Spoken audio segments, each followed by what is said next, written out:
जय हिंद। अब तक हमने तारों की उत्पत्ति और उसके अंत के बारे में चर्चा की। इसके बाद में हमने आकाश गंगा के बारे में चर्चा की, तारामंडल और नक्षत्र के बारे में भी आज तक हमने चर्चा की। आज हम चर्चा कर रहे हैं बिग बैंग थ्योरी, यानी कि पूरे ब्रह्मांड की उत्पत्ति किस प्रकार से हुई, पूरा ब्रह्मांड किस प्रकार से बना, इसके बारे में आज हम चर्चा करेंगे। तो बेल्जियम के पादरी जॉर्ज लेवोजियर ने जो है इस चीज का सिद्धांत दिया था कि एक विस्फोटक तारा था जिसके विस्फोट करने से बहुत से तारे और ग्रहों का निर्माण हुआ। ये बेल्जियम के एक पादरी ने कहा था। बेल्जियम के एक पादरी ने क्या कहा था? बिग बैंग थ्योरी का सिद्धांत दिया था, जिससे कि पूरे ब्रह्मांड की क्या हुई, उत्पत्ति हुई। ठीक है, बेल्जियम के एक पादरी ने ये सिद्धांत उन्होंने कब मतलब कितने वर्ष पहले हुआ था? जब ये विस्फोट हुआ था 15 बिलियन वर्ष पहले इस प्रकार का विस्फोट हुआ था, जिससे कि बिग बैंग थ्योरी यानी कि काय की उत्पत्ति, ब्रह्मांड की उत्पत्ति हुई। 15 बिलियन वर्ष पूर्व ब्रह्मांड की उत्पत्ति हुई। अति उच्च घनत्व वाले तारों का विस्फोट हुआ। अति उच्च घनत्व वाला तारा था। अति उच्च घनत्व में क्या होता है? किसी भी चीज का जो होता है वो ज्यादा बढ़ जाता है। जैसे कि मैं आपको इसका उदाहरण दूं तो ये पेंच देख लीजिए। ये पेंच मात्र एक पेंच की तरह है, लेकिन जब हम इसको इसे सिकुड़ देंगे इसका क्या हो जाएगा? घनत्व बढ़ जाएगा।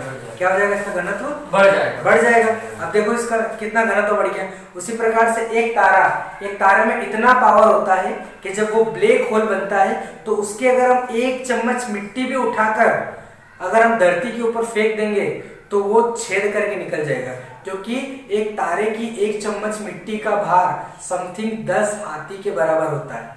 एक तारे की मिट्टी में इतना भार होता है, इतना फोर्स से आता है, इतना वजन होता है। क्योंकि जब तारे का अंत होता है ना, तब वो एक काला वामन का रूप ले लेता है, फिर धीरे धीरे ब्लैक होल बन जाता है और ब्लैक होल बल्ज वाले भाग में चला जाता है। पिछले वीडियो में देखोगे तो पता चलेगा।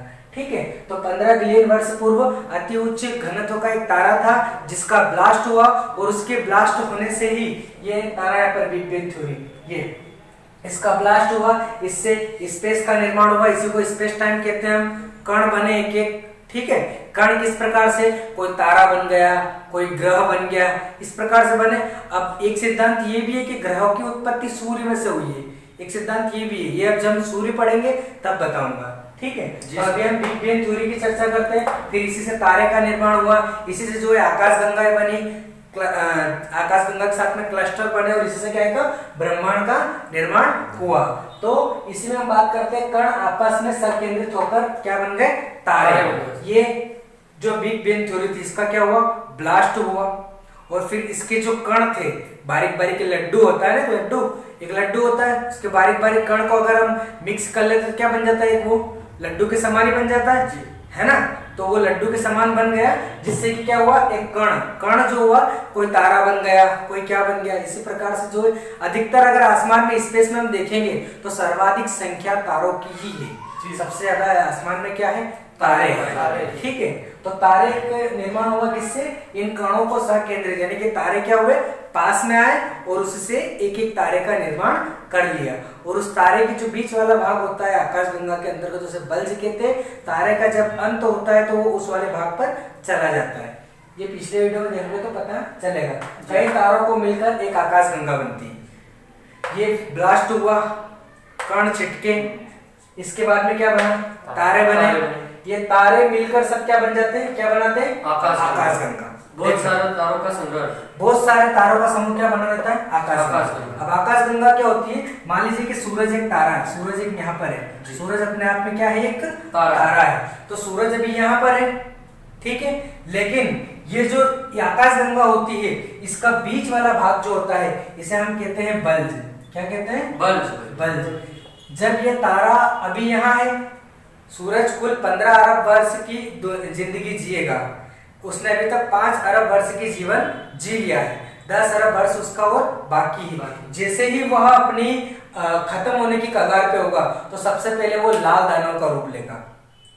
अगर वह 1.5 गुना सामान्य तारे से बड़ा हुआ तो अभिनव तारा बनेगा, 1.5 गुना सामान्य तारे से छोटा हुआ तो वह काला वामन या फिर श्वेत वामन बनेगा। तो हम समझ लेते हैं कि वो अभिनव तारा बनेगा। मान लीजिए बड़ा है और क्या बना, अभिनव तारा बना, तो वो अभिनव तारा तो चमकीला हो जाएगा, ज्यादा लाल हो जाएगा, लाल वामन, तो वो यहाँ से खिसक के कहाँ जाएगा, यहाँ पर, यहाँ आ जाएगा है ना, यहाँ से खिसक के सूरज कहाँ जाएगा, यहाँ पे, और धीरे धीरे जब खत्म होगा तो कहाँ चला जाएगा, इस बल्ज वाले भाग में। अगर आपसे पूछा जाए कि सर्वाधिक तारों की संख्या कहाँ होती है, तो किसी भी आकाश गंगा के सबसे मध्य वाले भाग जिसे कि हम बल्ज कहती है, वहां पर आकाश तारों की संख्या ज्यादा होती है। क्या होती है, सर्वाधिक तारा की संख्या बल्ज वाले भाग पर ज्यादा होती है। समझ में आया है, कई सारे मिलकर आकाश गंगा बनाते हैं, आकाश गंगा बनी आकाश गंगा।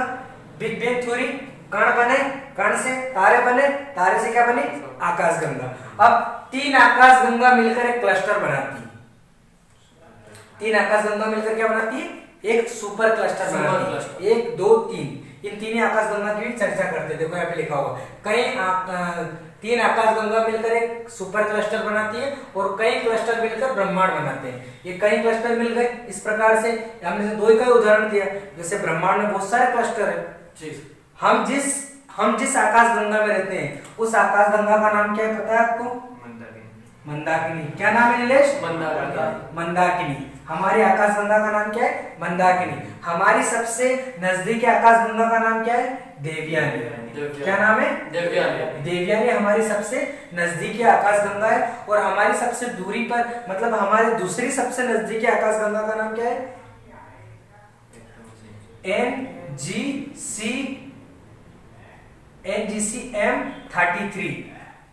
NGC-M33। यानी कि अगर आपसे पूछा जाए कि आप जिस आकाश गंगा में रहते हैं उसका नाम क्या है, मंदाकिनी। आपकी नजदीक की आकाश गंगा क्या है, देवयानी। एक और नजदीक की आकाश गंगा NGC-M33 उसका नाम है। तो ये एक क्लस्टर है, इस क्लस्टर में हम कहाँ हैं, हमारी आकाश गंगा ये है, इसी के अंदर सूर्य है, इसी के अंदर तारामंडल है, इसी के अंदर सभी के सभी 8 ग्रह है। अब सोचो इंसान की वैल्यू केवल इतनी सी है, केवल इतनी सी, तो वो ही है आकाश गंगा, ब्रह्मांड का ढूंढेगा। सोचो जी, हम तो केवल इतने से मतलब प्यादे में आते हैं, एक सूरज की इतने से कीमत है, तो ग्रह का दिखेंगे, ग्रह तो दिखे ही नहीं है इसमें, जब सूरज की खुद की इतनी सी वैल्यू है एक आकाश गंगा के अंदर, तो ग्रह कहां से दिखाई देंगे। तो आपको समझ में आया होगा, ये टॉपिक आया समझ में, मंदाकिनी, देवयानी और NGC-M33। ठीक है, और इसी प्रकार से कई क्लस्टर मिलकर क्या बनाते हैं, ब्रह्मांड का निर्माण करते हैं। मैंने 2 का उदाहरण दिया, बाकी आकाश में, आसमान में अगर हम देखेंगे, हमारे न दिखाई पड़ने वाला वह भाग जो एकदम खुला स्पेस के समान दिखाई देता है उसे हम ब्रह्मांड कहते हैं। ठीक है, क्या कहते हैं, ब्रह्मांड। तो इनकी संख्या कितनी आकाश की, तो इसकी संख्या है 10 मिलियन। 10 मिलियन आकाश गंगाओं की जो होती है वो संख्या है, 10 मिलियन उसकी है ना, 10 मिलियन आकाश गंगा है। कितनी, 10 मिलियन आकाश गंगा है। ये कंफर्म है कि सिर्फ एक कल्पना की मात्रा है। देखो कल्पना मात्र नहीं है, ये कंफर्म है, क्योंकि अभी तक इन सभी के बारे में रिसर्च हुआ है, तभी जाकर हम भी पढ़ा रहे हैं, है ना, सभी चीजें कंफर्म है। तो सबसे पहले हम बात करते हैं सौर मंडल, इसी में हमारा सूर्य आता है, इसी में सभी ग्रह आते हैं। इसके पास में, सबसे पास में नक्षत्र, नक्षत्रों की संख्या कितनी है, 27। फिर इसी के पास में तारामंडल 89, फिर इसी के पास में गंगा, आकाश गंगा 10 मिलियन, सुपर क्लस्टर कोई जोड़ी अनंत। समझ गए, इस प्रकार से जो है पूरे ब्रह्मांड के अंदर एक इंसान की और सूर्य की केवल इतनी सी वैल्यू तक पूरा ब्रह्मांड को हम काट ढूंढेंगे। ठीक है, और एक और चीज बता रहा हूं मैं, देखो इधर हब्बल नामक वैज्ञानिक ने बताया है कि ब्रह्मांड विस्तारित हो रहा है। क्या हो रहा है, ब्रह्मांड विस्तारित हो रहा है, यानी कि जहां पर जो तारा है वह धीरे धीरे, मान लीजिए यहाँ पर एक तारा, वो धीरे धीरे विस्तारित हो रहा है, बढ़ते चले जा रहा है, बढ़ रहा है।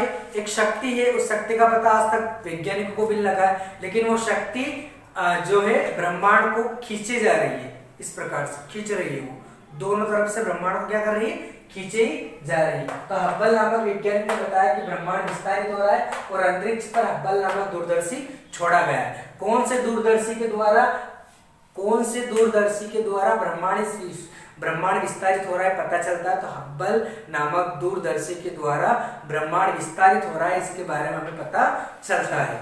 इस बात से ही जो है किसने भेजा था? हब्बल नामक वैज्ञानिक ने भेजा था, और इसने अपने नाम पर उसका वो क्या है, माइक्रोस्कोप है, जिससे पता चल रहा है कि वो क्या हो रहा है, ब्रह्मांड विस्तारित हो रहा है, बढ़ रहा है और बड़ा होते जा रहा है ब्रह्मांड। ठीक है, ब्रह्मांड विस्तारित हो रहा है, और ब्रह्मांड विस्तारित होकर कोई शक्ति उसे क्या कर रही है, खींच रही है। किसे विस्तारित हो रहा है? कोई शक्ति उसे अपनी ओर खींच रही है। इस प्रकार से ब्रह्मांड दोनों तरफ से खींचा रहा है। अब ये तो किसी वैज्ञानिक को भी पता नहीं चल रहा है कौन सी शक्ति खींच रही है। इसी प्रकार से तो एलियन भी हो सकता हो, वो भी किसी मंदाकिनी में आते हो, सॉरी किसी आकाशगंगा में आते हो।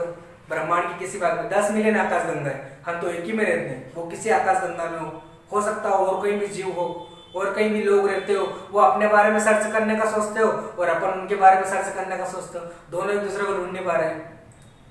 हो सकता है, कुछ भी नहीं कह सकते, ब्रह्मांड एक इतने बड़ा है। ठीक है, जिस दिन ये शक्ति समाप्त हो गई उस दिन ब्रह्मांड पूरी तरह क्या हो जाएगा, वापिस सिकुड़ जाएगा और फिर बिग बैंग थ्योरी बन जाएगा। जिस दिन ये सारी शक्ति समाप्त हो गई, कौन शक्ति? विस्तारित करने वाली शक्ति समाप्त हो गई, उस दिन ये वापिस सिकुड़कर इससे लड्डू का गोला बन जाएगा, फिर से वही स्थिति आ जाएगी। तो इस प्रकार से आपको ब्रह्मांड की उत्पत्ति के बारे में समझ में आया होगा। आशा करता हूँ कि आप बहुत अच्छे समझ आए होंगे। जय हिंद।